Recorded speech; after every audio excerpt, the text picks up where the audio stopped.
All righty.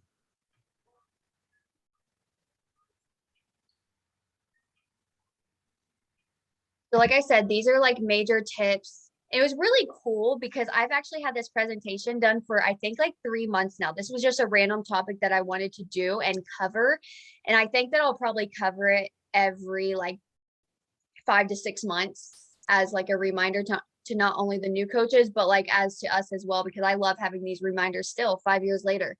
So a no does not mean a no forever. And if you're new on this call, if you're watching the recording, or if you feel like these are very helpful, please write them down, like sticky notes, writing things down. This is so crucial for your journey. You cannot just be a coach and expect to keep every single quote, every affirmation, everything you learn in your head. It's just not possible. Not only that, we have personal lives. We're moms. We run businesses. We do social media. We have, most of you guys have another job outside of this. So this is why I say when something hits you or when you have a thought, write it down. Getting a no is not a bad thing. And it definitely does not determine your worth as a coach. I think that my coach told me that one time, and I was just like so blown away at the fact, because I always felt like when I got no's that like I was doing something wrong. It's not true. It's not true. Hold on, let me enter these guys into the.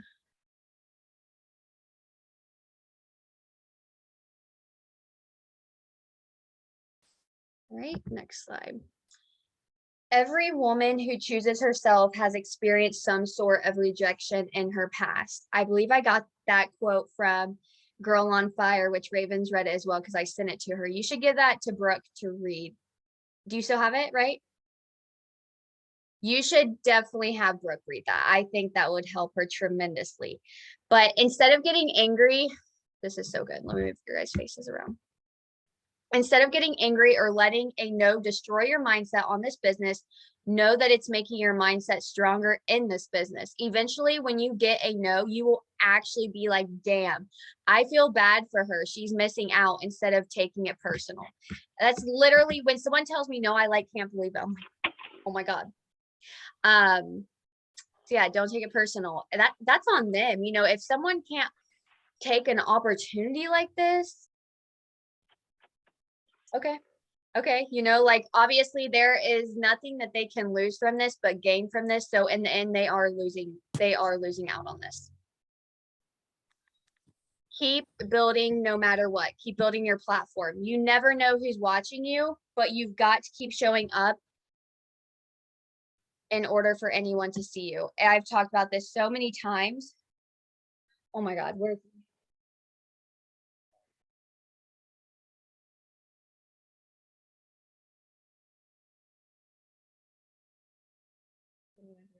anyone at this point?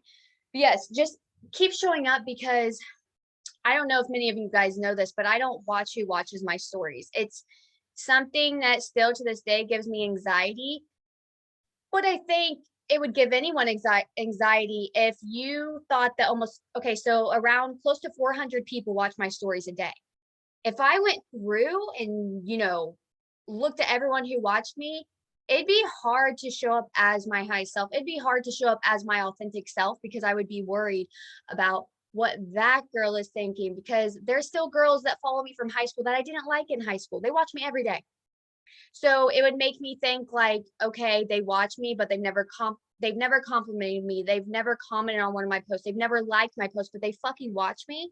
And that would hold me back and make me feel weird. It's weird energy. So I don't watch you watch my story. If I do, so say I'm on my story and I'm inviting to something, I will swipe up within that minute and I will get like the first 5 to 10 people and I'll invite those people. But that's it. That's the farthest I go.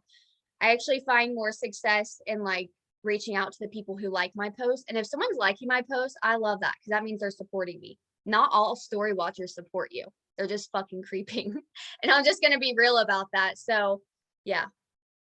Yeah. Find the value in the no and keep going. I promise they will be on your team at some point or continue to watch you every day. If you know, you know. It's because I say that because if someone has told you no, they're probably watching you now. It's because you've given them something to think about And it just proves the point that just because someone says no doesn't mean that they're not interested. Maybe they're just going through something in their life and they feel like they can't take on anything at the moment. Or maybe they're like scared. Maybe they haven't watched you long enough. Maybe you aren't showing up for what you have to offer. So there's a lot of things that could be going into why you're getting a no. And a lot of it has to do with the way that you're showing up. So honestly, there's no point in even inviting if you're not showing up for that, because then they're going to come to your page and be like, so this girl sent me an invite to her challenge group, but she's not in her stories. She hasn't made a post in 4 days. Why is she talking to me? You know, and then she's going to go find another coach that's super consistent. That's the way that I look at it. And use the no's as fuel to get better, and know that nobody's opinion of you holds more power than your own. I love that. I got that from that book as well. Literally gives me chills. I love that book so much. And she also has the podcast. It's called Style Your Mind. Me and Raven are like obsessed, but you guys should seriously check it out. And her podcasts aren't too long either. Like the one I listened to the other day was like 12 minutes. And I immediately had a whole page of notes and I sent it to like 5 of my coaches. So when this is like a huge thing to think about too. So when you're so focused on what isn't working, like getting no's, you will attract more of that. I've witnessed it myself. Like when I feel like I'm getting a lot of no's and I keep thinking about it and dwelling on it, I feel like that's all I'm getting. But the second that I step away from that thought, I attract yeses every time. It's really all in your head, and it's up to you on how you want to perceive it. I remember this exact moment. It was probably 2.5 years ago. And I don't think I've ever got so many no's in like 1 week in my entire life. I want to say it was close to 50. Like it was bad, guys. It was like, oh my God. Like I wasn't doubting myself at that point either, but it just felt like, how could I be getting this many no's? And I remember I was like, you know what? I'm just going to keep going. I always keep going, no matter what, just keep going. And I have always hit Success Club. I know I ended up hitting Success Club that month too, but it doesn't matter how many no's that you keep getting, guys. There's no way that you can, every person that responds back to you, if they respond with NO, you probably don't get an NO 10 times. You don't. You probably get a no, thank you, or no, not right now. A no right now is so much better than just a straight up no. You didn't just get a no. You guys got a no, not right now. Yeah, on that. So I love that thought, is because when you are focused on what isn't working in your business, you're going to attract more of that. So please focus on what is working. And maybe you could even do this as like a little assignment this week. Write down all the things in your business that is working, because this will make you realize that like, oh my God, I am accomplishing things. Because if I sat here right now and focused on everything that was going wrong, 2 coaches quit on me last week. I got 10 no's today. You know, like the list could literally be endless. But at the end of the day, I'm very successful. So why should I be focused on that? Like I've helped thousands. Like the positives will always outweigh the negatives in this business. For me, like I said before, I think this is the last one for this whole no thing. And then we're going into the dream jar, which I'm super excited. For me personally, I don't give a shit if 10 people tell me no every day, because I know what this opportunity has to offer and what it's done for my life and tons of others. Like their no, double tap their no, and move on. It is not even your responsibility to answer back at all. Because when you do, you're giving that no power. Like it and move on to the next girl who actually needs help. I know it can be frustrating, but if you're sending 10 to 20 invites every day, eventually you're going to get a yes. That's like a no-brainer. Think about it. If, we work our business seven days a week. This isn't like a 9 to 5. Okay. It's easy to send 10 invites every day. You can do that even on Saturdays and Sundays, because guess what? You're on social media. So send the damn invites instead of scrolling, which is doing nothing for your life. So if you send 10 invites every day, that's 70 invites. That's 70 connections a week. That's insane. That's a lot. If you do 20, that's triple that. I do 20. That's a lot of connections. You're eventually going to get a yes.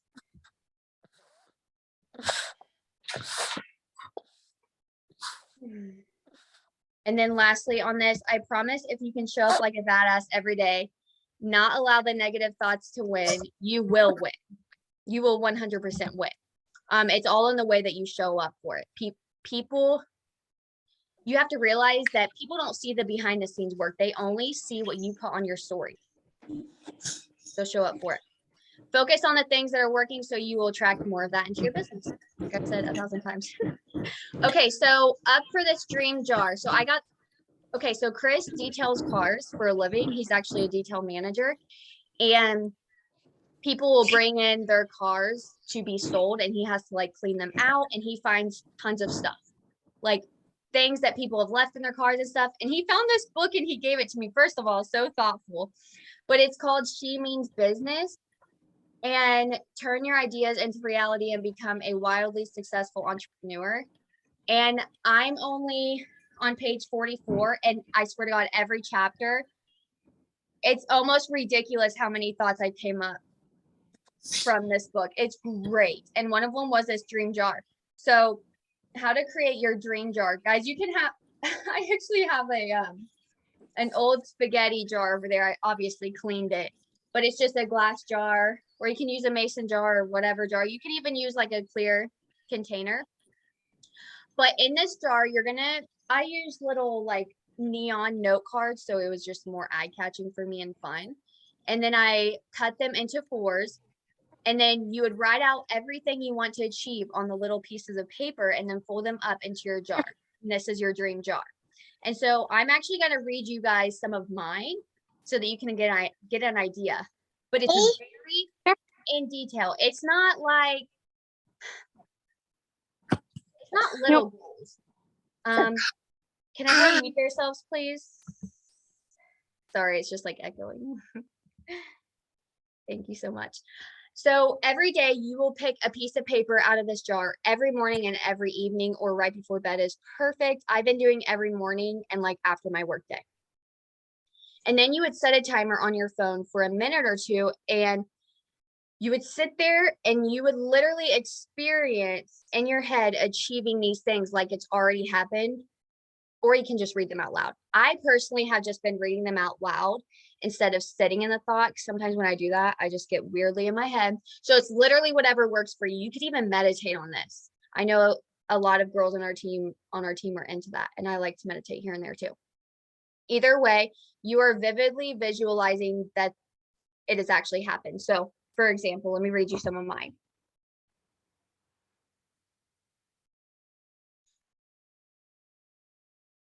All right, so this is what mine look like. Like I said, I cut them into 4s.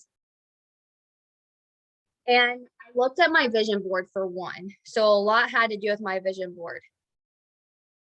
But so for example, in the next 3 years, me and Chris plan on building our dream home in the middle of nowhere. That's another huge thing, not just building a home. Where do you want to build that home? Is it in the city, or is it closer to the city, or is it in the middle of nowhere? What state are you living in? Someone keeps coming out and in. So I'm going to read you guys like at least 10 of these. So we have our own gym with machines, benches, weights, and huge mirrors. That's something that I envision in our dream home, is having like a room that's an actual gym for us. And I don't say like we are gonna, I actually act like it's already happened, because I'm going to attract that faster if I do that. So we have our own gym already. I retired Chris because that's like a huge goal. I'm going to retire him in the next couple of years with my business. And I would say in about a year and a half, I could see him even going down to part-time, because I would actually love to see him doing something not so hard and something more that he enjoys. So it almost makes you cry. But me and Chris have a built home in the middle of nowhere. Yeah, I just told you guys that. My office, so my working office, will have big windows, rewards hung up with team pictures. Oh my God. Like I seriously envision my work office, like my Beachbody office. Like I can sit here and envision exactly what it's going to look like. I have a peaceful area where I build my dream life and do my morning routine. I have long, healthy, natural hair. I have unique tattoos. I am financially free and debt free. I am a 15-star diamond. I am very driven, but I know when to rest. This is huge for me. Like, that's like goals for me. I've gotten better at it, but I'm also one of those people that like, it's easy for me to unplug, but my brain still doesn't shut off, but I'm working on it. As a family, we would live an active lifestyle and travel 3 times a year. I would wear Alphalete, which is a clothing, like workout clothes brand, and seamless leggings and shorts, because like that's my dream, to have like a closet just like filled with like such amazing workout clothes. I show up like a badass every day. I am a 5-star diamond with a team of leaders, which I said I'm a 15-star diamond, but I read both of them because I want to be both. I drive a black SUV with black tinted windows. I go to a coffee shop weekly. I travel by myself 1 to 2 times a year. I have an insane muscular physique. I work on my mindset the most. And those are mine. Those are mine. And that's really a lot like what my vision board has it on this year, but I just thought that was cool. And then last thing, I want to read to you a couple things that I read in here that I didn't feel like typing out. So she said, when we repeat a skill that we are trying to master, we strengthen the neural networks that represent that action. The same thing happens in our brains, whether we perform the action or just visualize it. So your brain literally can't tell the difference between an action you performed and an action you visualize. So make the most of it and take time to visualize achieving what you want. So your brain can't even tell the difference whether you've achieved it or not. That's why it's so good to speak everything into existence. And like when you've heard of successful people like manifesting shit, it's because it actually happened, because they visualize. It's not like they sat back and just manifested and everything came to their life. They worked their ass off for it, but they also visualized and manifested that it was already going to happen. And it happened quick, and it happened for them. Visualization is kind of magical. I highlighted that. When you use your mind to cultivate the stories of what you do want rather than what you don't want, and actively feel the feeling of what you want to create, weird and wonderful things will start happening. It's so true. So be ready for it. Like if you start this practice, it's so crazy. Like what, and even Raven does it too. She said, I'm not even there yet, but I already feel like I'm there. Like I envision me being in the top 10 one day. I envision me being a 15-star diamond one day. Like she already sees it. She already knows she's going to be there. And that is so powerful in this business. I'm going to stop right there because, hold on.